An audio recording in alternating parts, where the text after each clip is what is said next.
Assalamualaikum warahmatullahi wabarakatuh. Allahumma sholli ala Sayyidina Muhammad, wa ala ali Sayyidina Muhammad. Pemirsa yang dirahmati Allah, marilah kita simak ceramah dari Buya Arozi Hashim dengan tema, Jangan Memusuhi Wali Allah. Sebelumnya marilah kita perbanyak sholawat minimal 1000 kali sehari, agar hidup kita penuh barokah dan mendapatkan syafaat kelak. Selamat menyaksikan. Assalamualaikum warahmatullahi wabarakatuh.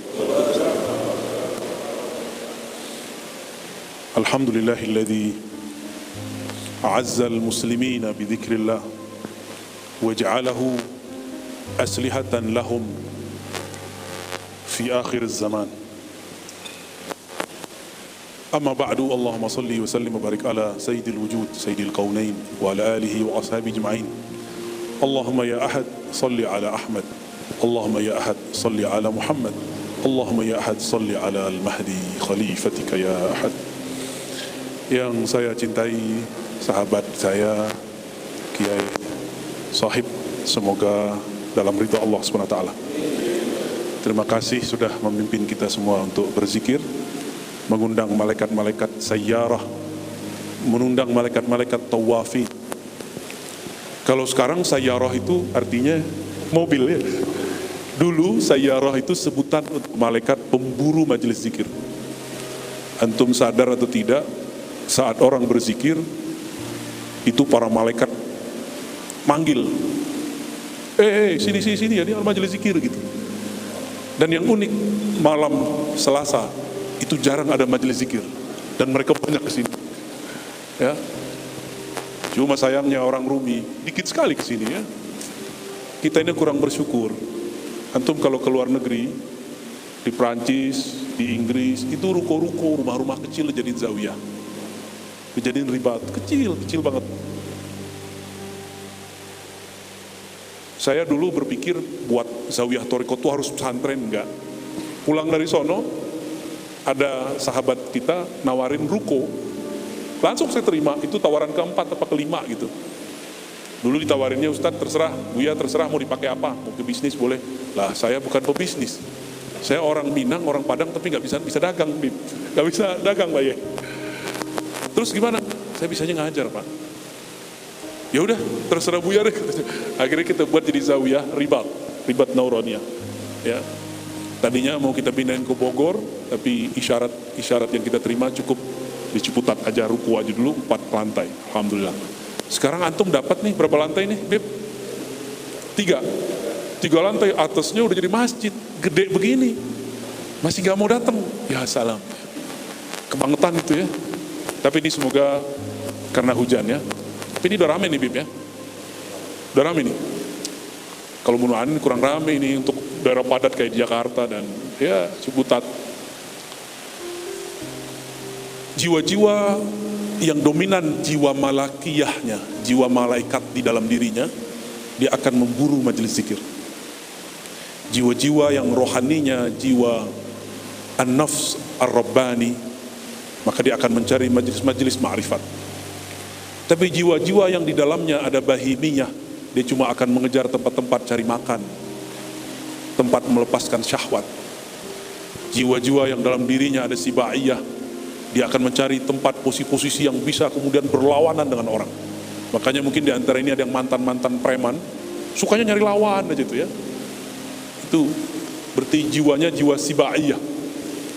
Ada lagi yang gawat, jiwa syaitaniyah, itu sukanya nipu mulu, nyamar jadi salik, nyamar jadi murid, nyamar dengerin sohbah.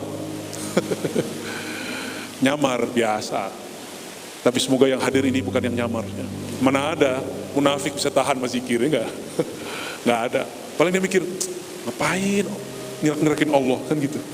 Paling gitu ngomongnya. Maka inilah rahasia zikrullah, dia bisa membakar sifat munafik. Kebakar sama dia itu. Tapi setelah terbakar, ada efek di badan. Harus diademkan dengan sholawat. Itulah rahasianya kenapa ba'da khatam, ba'da zikir jama'i, itu ada sholawat. Supaya terasa sejuk di kolbu, sejuk dalam jiwa. Ya. Sejuk gak rasanya tadi? Ya, pas zikir panas gak? Antum ini kan udah pakai thariqat Naqsyabandiyah yang mujaddadah, yang sudah direvisi. Kalau usul thariqah yang al-awail, usul thariqah Naqsyabandiyah awal, ini pertama az-zikrul khafi. Zikir khafi. Zikir kita tadi khafi atau jahar? Jahar. Ini sudah direvisi karena sudah akhir zaman. Zikir khafi itu di Naqsyabandi cuma satu, Ismul Jalalah, Allah. Itu aja. Tadi dizahirkan. Ada nggak dalilnya zikir Allah Allah? Kata orang seberang itu bid'ah. Gimana jawabnya? Gimana jawabnya? Bid'ah nggak? Allah haqqa gitu. Kalau nggak ngerti kan, apalagi pas nyebut Allah hai kan gitu tar jadinya. Kalau nggak ngerti artinya toh, padahal Allah hayyu qayyum kan begitu. Apa dalilnya? Dalilnya adalah ayat pertama turun. Apa ayat pertama turun? Iqra bismi rabbikal ladzi khalaq. Bacalah nama, bukan dengan itu taukid. Maka bi di situ diartikan sebagai semacam taukid. Apa bahasanya? Pressure gitu ya. Ada penekanan. Bacalah benar-benar nama Rabbmu. Siapa nama Rabbmu? Allah. Maka zikirnya Allah. Itulah zikir Nabi secara khafi. Di awal-awal beliau diturunkan wahyu. Jadi yang kita lakukan itu sekarang dijaharkan. Aslinya itu khafi. Nabi itu setiap nafasnya zikrullah. Kita kan gak sanggup, maka dikasihlah sama guru limit 100, 500, 1000, 2500, 5000 kan gitu. Itu latihan aja tuh. Namanya latihan. Kalau kita push up, latihan ada angkanya gak?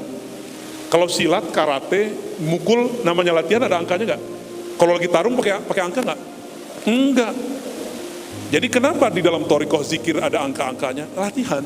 Biar nanti kalau dipakai jadi senjata, direfleks. Zikrullah silahul muridin. Zikir itu senjatanya murid. Masalahnya antum udah jadi murid belum? Kalau bermurid, muridnya siapa? Syekhnya siapa? Sanadnya kemana? Harus jelas dan terang benderang. Jangan-jangan kita baru calon murid, maka zikir kita belum jadi senjata. Kalau zikir dari senjata, air pun jadi sakti, mata pun berenergi, kata-kata pun terasa berat, tembus ke kolbu. Kalau sudah menjadi senjata. Tapi kalau baru menjadi gimmick, ya lumayan lah daripada nggak ada. Bener nggak lumayan? Benarlah kata Imam Notailah Sekandari. Imam Notailah ini sebelum Sidi Bahauddin Syah Naqsyaband ya. Imam Bahauddin kan abad ke-89 ya.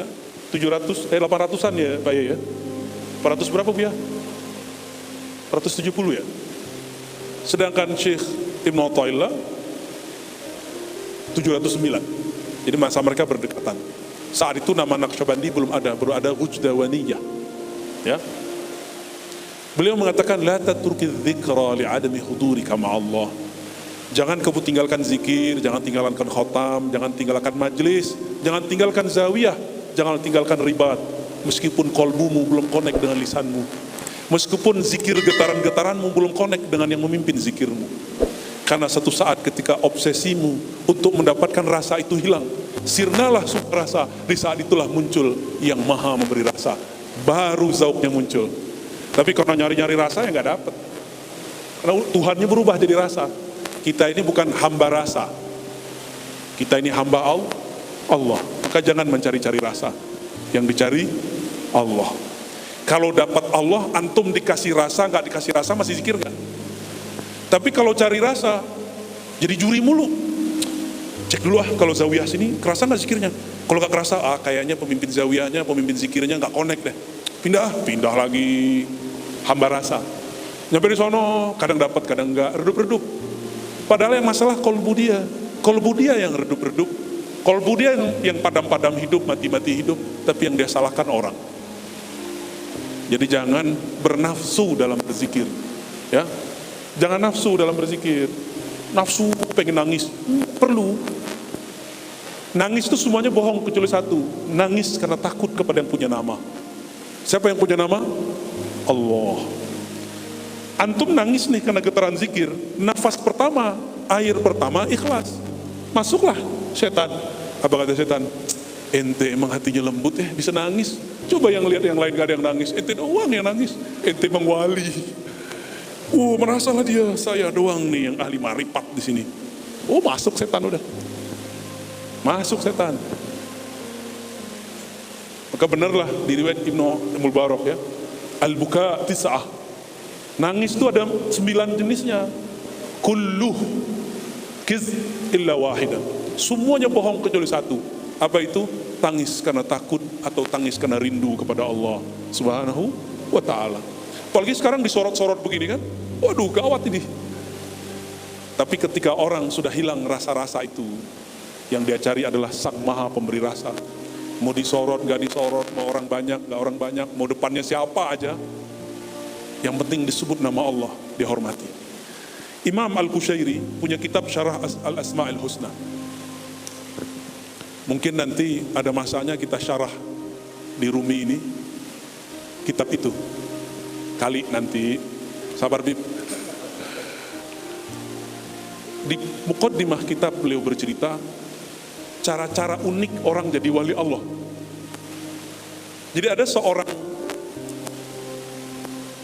soleh udah berusaha jadi wali Allah gak sukses-sukses. Sekali dia lagi lewat di tong sampah. Terlihat di situ ada kertas kaligrafi alif lam lam ha. Bacanya apa? Allah.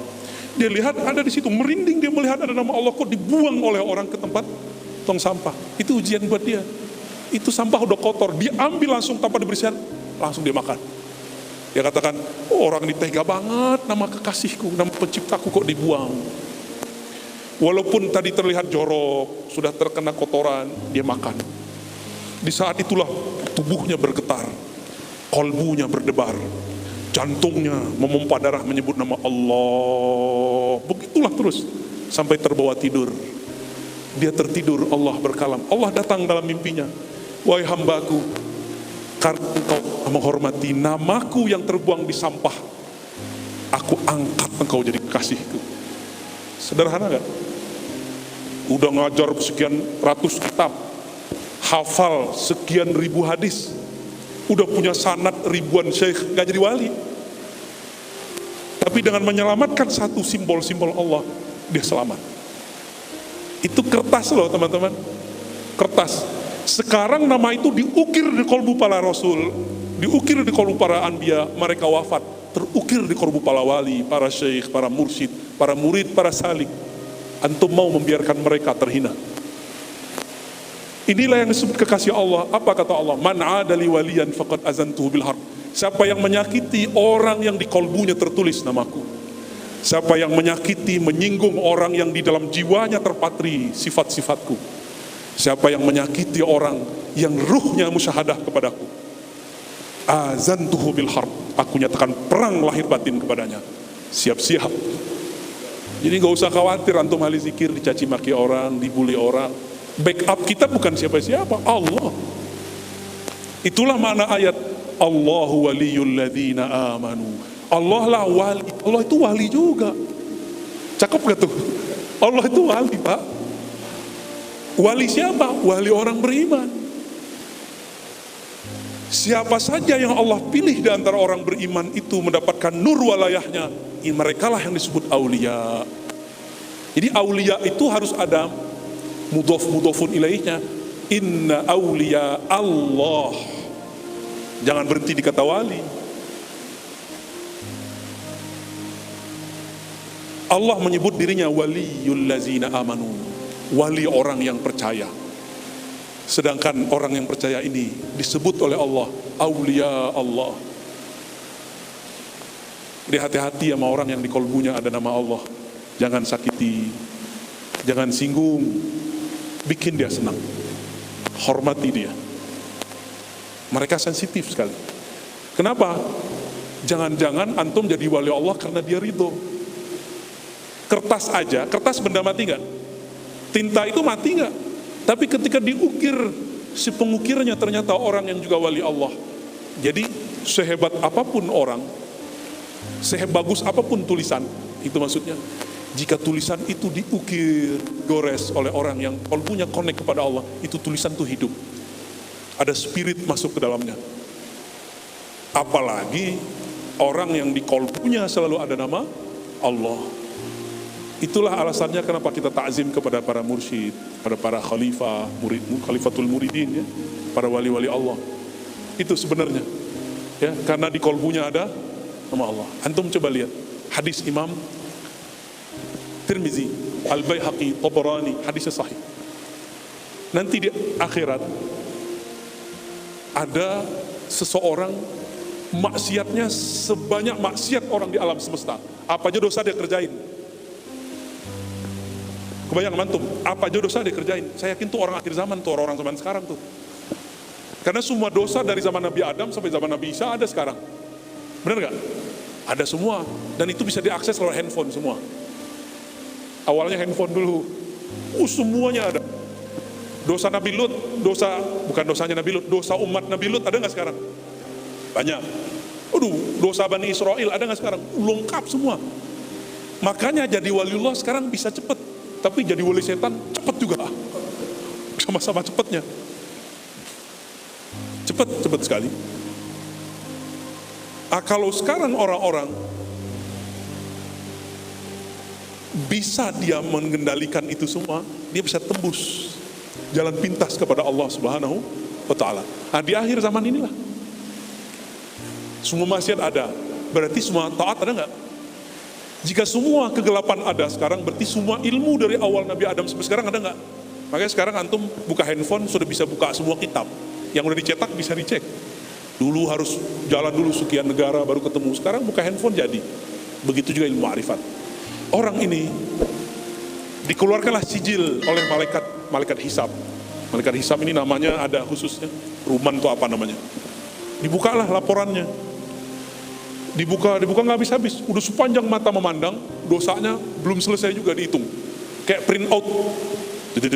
Jam sekian kamu dosa ini, jam sekian kamu dosa ini, jam sekian kamu dosa ini. Gimana tuh antum?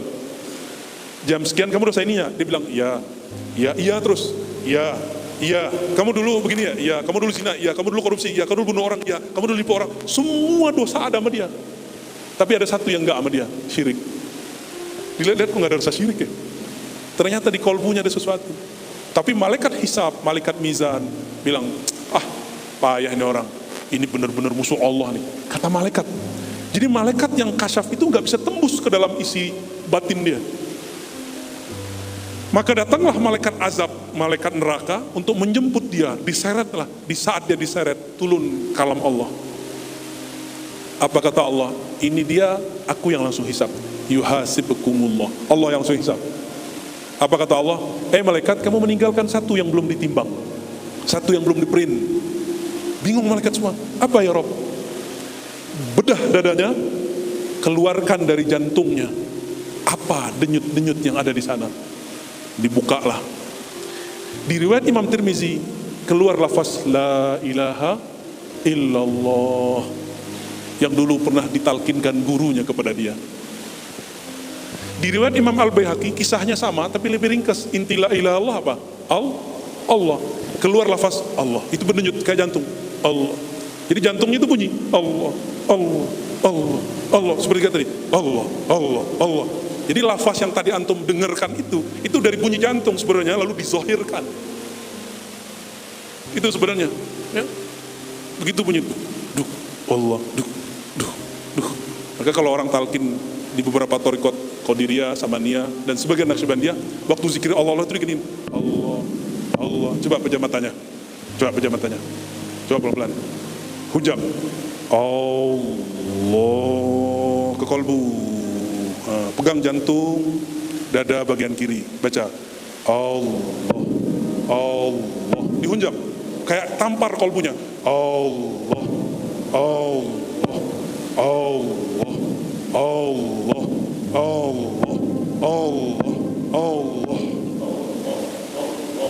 Muhammadur Rasulullah SAW. Ada getaran nggak? Itu getaran nggak akan pernah keluar lagi. Al-Fatihah. Bismillah.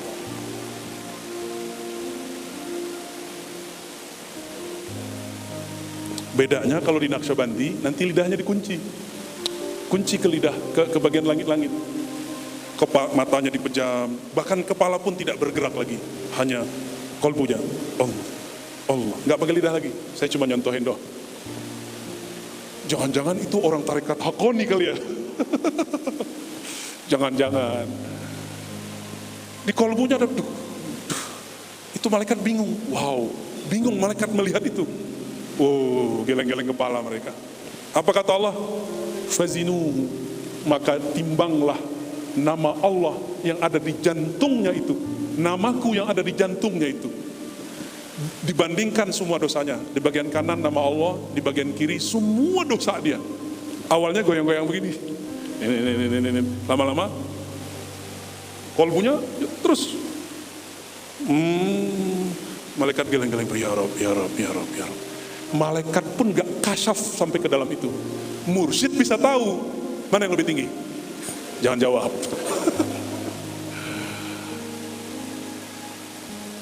Inilah zikir yang sekarang dibid'ahkan orang itu, ternyata penyelamat orang ini. Maka berkalamlah Allah dalam riwayat Imam Tirmizi dan Imam Baihaqi. Wahai hambaku, seandainya kalimah itu, namaku itu ditimbang dengan langit dan bumi, bukan hanya dosa dia, langit bumi, maka lebih berat namaku. Jadi antum kalau mau jadi seorang yang kata-katanya berat, banyak-banyak zikir khafi. Jika ingin pekerjaannya berkualitas, kata-katanya bermakna, fikirannya tajam, hantam di situ. Saya ini dulu orang bodoh banget. Sekarang tetap bodoh sih ya. Dulu nggak mau sekolah dan paling benci belajar. Setelah suluk 40 hari mengamalkan Allah, gak berhenti dari hari pertama sampai hari terakhir, kecuali saat-saat yang kita tidak sanggup untuk mengingatnya dan Allah menutupinya. Itu setelah 40 hari tidak ada lagi pelajaran mata kuliah yang berat dalam pikiran saya. Yang lebih berat hanya Allah. Langit bumi itu pekerjaan, mata kuliah, mata pelajaran, bahkan matematika, kimia, fisika, filsafat kata orang berat, kitab Ibn Arabi kata orang berat. Ini nama Allah, ditimbang Allah semua. Itulah, ini bagi yang mahasiswa ini kan ada anak matan nih. Kenapa antum susah nggak belajar? Kenapa antum nggak bisa paham satu objek keilmuan? Karena di kolbunya tidak ada kalam yang berat. Akhirnya kalah oleh kitabnya, kalah oleh materinya. Itu sebenarnya ya. Gimana, udah ya? Tuh. Maka teman-teman, mulailah ba'da sholat, diam sejenak, baca nama Allah kayak tadi ya. Baca kayak tadi ya. Bisa gak? Tapi gak perlu pakai gini-gini lagi. Ntar dibilang bid'ah, orang ini kan cuma latihan doang. Supaya seirama jantung dengan lisan, dikasih tuk gitu ya. Sebenarnya kan gak perlu. Kalau dulu di Jabal Abi Kubais, di Zawiyah Naqsyabandiyah, di Jabal Abi Kubais, pakai tasbih yang gede. Jadi syekhnya sengaja, kan lingkaran tuh, tak tak tak. Nah, ini sama ini tuh, tak tak tak. Di Turki masih ada begitu, di Syam masih ada begitu, di Aleppo masih ada begitu. Sekarang kita pakai tasbih kecil yang kayak punya Yai Sohib aja udah dibilang bid'ah. Gimana pakai begitu? Ntar dibilang Buddhis lagi kan. Tak tak. Maka kita hindari pakai itu dulu sekarang. Ntar ada masanya kita pakai lagi ya nggak? Udah kali ya. Udah cukup lah. Maka teman-teman, tidak adalah zikir yang disusun oleh para masyayikh kita kecuali di situ ada rasa, ada sir, ada izin dari Allah, ada asrar-asrar yang Allah titipkan. Beda zikir, beda sir. Maka ikuti saja. Waktu datang kita ke suatu majelis, tanggalkan pakaian-pakaian torikot kita yang lain. Anggap ini Riyadul Jannah, taman-taman surga. Antum pasti langsung menikmati zikirnya. Tapi kalau bawa, gue punya torikot lain nih, nggak bisa menikmati. Torikot kan cuma beda jalan aja. Kebetulan sekarang lagi busnya bus Naqsyabandiyah Haqqaniyah. Besok ketemu Qadiriyah, ikuti aja. Jangan pasang barrier dalam diri kita. Rahmat Allah kan luas. Jangan sempitkan rahmat Allah dengan jalan-jalan yang kecil. Ya. Tadi saya menyebutkan usul torikot Naqsyabandiyah baru satu kan, az-zikrul khafi. Nanti kalau ada waktu lain lagi kita lanjutkan. Pokok tarikat Naqsyabandiyah kedua itu apa? Ya, insya Allah next time lain waktu kita tambahkan. Insya Allah. Cukup Bib? نكتفي بالحمد لله رب العالمين وصلى الله على سيد الوجود سيد الكونين سيدنا أحمد سيدنا محمد سيدنا المهدي وعلى آله وأصحابه أجمعين والحمد لله رب العالمين. السلام عليكم ورحمة الله.